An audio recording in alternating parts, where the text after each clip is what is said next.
জয়শ্রী পাল প্রাতঃভ্রমণকারী সংস্থার পক্ষ হতে আমাদের সবচেয়ে শ্রদ্ধেয় অতি আদরের প্রীতিশ রঞ্জন দাসদা, যার স্মরণ সভাতে আমরা সকলে উপস্থিত হয়েছি। জয়শ্রী পাল প্রাতঃভ্রমণকারী সংস্থা যেদিন থেকে ফর্ম হয়েছিল,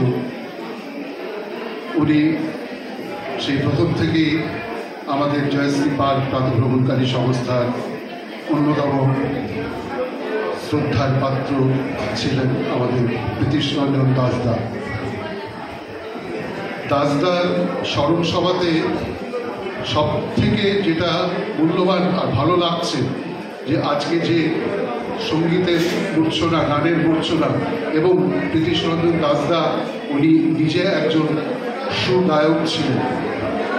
আমি যখন ঢুকলাম তখন দেখি নজরুলগীতি চলছে, এবং গানের মধ্যে উনি সব রকমের গান গাইতেন, কারণ ওনার গৃহে কয়েকবারই এবং গানের সঙ্গে সঙ্গত করবার আমার সুযোগ ঘটেছে।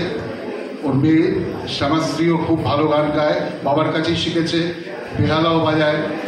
সব থেকে বড় কথা যে আমাদের জয়শ্রী পাল প্রাতঃভ্রমণকারী সংস্থার যে কটা অনুষ্ঠান আমাদের অনুষ্ঠিত হতো, প্রত্যেকটি অনুষ্ঠানে উনি সমানভাবে তিনি উপস্থিত থাকতেন এবং সহযোগিতার হাত বাড়াতেন। তার সঙ্গে সঙ্গে আমাদের জয়শ্রী পাল প্রাতঃভ্রমণকারী সংস্থার রবীন্দ্র, নজরুল, সুকান্ত, যেগুলো সমস্ত আমাদের সাংগীতিক অনুষ্ঠানগুলো হতো বছরে 3-4টে, প্রতিটি অনুষ্ঠানে উনি অংশগ্রহণ করতেন। এবং কি আশ্চর্য দেখুন যে 2018-তে এই জয়শ্রী পাল প্রাতঃভ্রমণকারী সংস্থার আমাদের জয়শ্রী পাল এত সুন্দর পার্কটি ছিল, পুরো একবারে সবুজ বাটিকাতে ভরা, যেটি এখন পাম্পিং স্টেশন হয়েছে।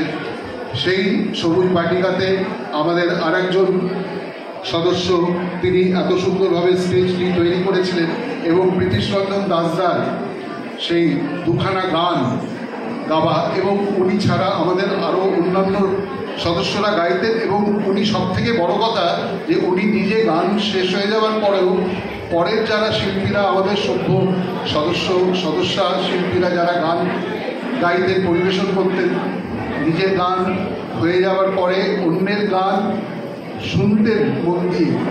এবং সেই আশ্চর্য মৃত্যুর আগের দিনের ঠিক একদিন আগে, আমার মনে আছে যেদিনকে উনি মারা যান, তার আগের দিন আমাদেরই একজন সদস্য চন্দ্রশেখর পাল আমাদের জয়শ্রী পাল প্রাতঃভ্রমণকারী সংস্থার পক্ষ হতে ব্লাড প্রেশারের মেশিনটা বাড়ি থেকে নিয়ে গিয়ে কি মনে হলো, আমাদের যে কজন উপস্থিত আমরা সভ্যরা, আমরা আড্ডা মারি, তো সকলের প্রেশার মাপা হচ্ছে, এবং স্থানীয় যারা লোকালয়ে কয়েকজন ছিলেন তাদেরও প্রেশার মাপা হলো। এবং সেই পোস্টটা আমি কিছুটা লিখে, তো আমি একটু পাবলিক রিলেশনসের কাজও করতাম সভ্য হয়ে, গান বাজনার সঙ্গে সঙ্গে এগুলো পড়ে গেছি। তো সেই পোস্টটা এত সুন্দরভাবে, পোস্টটাতে উনি লাস্ট ওনার শ্যামাশ্রীর কাছে আর জানতে পারলাম যে ভোরবেলায় মারা যাওয়ার পূর্বে রাত্রেতে বিছানায় বসে বসে উনি এই পোস্টে এত সুন্দর মূল্যবান ওনার মন্তব্য, কমেন্টসগুলো করেছিলেন। আমি তারপরের দিন দেখে বললাম যে দেখো কি অদ্ভুত। এবং তার আগের দিন ওই দুটি গানের পোস্ট ফেসবুকেতে খুব জনপ্রিয় হয়েছিল, সেটা আমার ইউটিউবেতেও রয়েছে।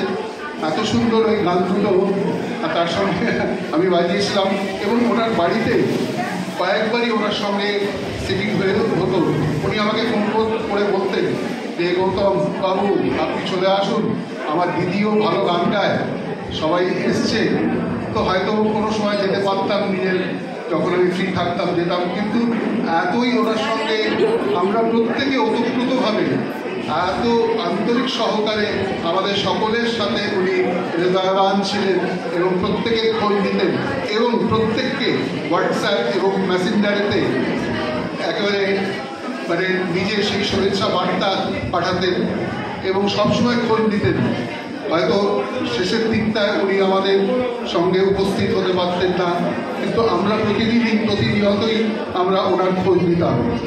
তো আজকে এই গানের মূর্ছনার সঙ্গে সঙ্গে আমাদের প্রীতিরঞ্জন দাসদার সেই আত্মার চিরশান্তি কামনা করি। আমরা যে কজন উপস্থিত এখানে সভ্যরা রয়েছি, আমাদের জয়শ্রী পার্ক প্রাতঃভ্রমণকারী সংস্থা ছাড়া ওনার পল্লীবাসী যারা রয়েছেন এবং ওনার আত্মীয় স্বজন যারাই এখানে উপস্থিত রয়েছেন, যে উনি যেহেতু সাংগীতিক চর্চা নিজের কর্মজীবন ব্যাংকের ব্যস্ততার সঙ্গে সঙ্গে নিজের কর্মব্যস্ততার সঙ্গে সঙ্গে চাকরি থাকাকালীন এই সাংগীতিক মূর্ছনাটাকে উনি বজায় রেখেছিলেন শেষ পর্যন্ত। এটা সত্যি, তাই ঈশ্বরের কাছে, ঈশ্বরের পাদপদ্মে ওনার বিদেয়ী আত্মার চিরশান্তি কামনা করে বক্তব্য শেষ করলাম। আর আবার পুনরায় গানের মূর্ছনায় আমরা ফিরে যাব। ধন্যবাদ।